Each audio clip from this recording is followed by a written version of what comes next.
With Multimedia Cockpit you get a 10-inch screen, but with Multimedia Cockpit Interactive you get an enhanced 12-inch screen, and that's what we've got in front of us now.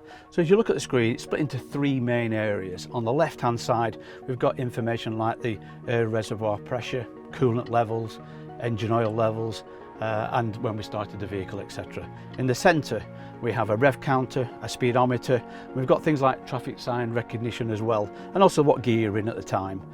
On the right hand side we've got tachograph information, we've also got the Bluetooth connectivity, and then finally we've got eco support, which scores you on your driving style.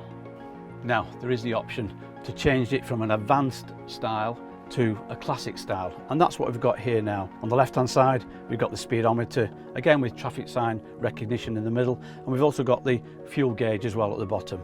In the centre are the driver assistant things like your eco support, your oil levels, etc, etc, and then on the right is a rev counter, the gear that you're in at that moment in time, and finally the AdBlue gauge as well.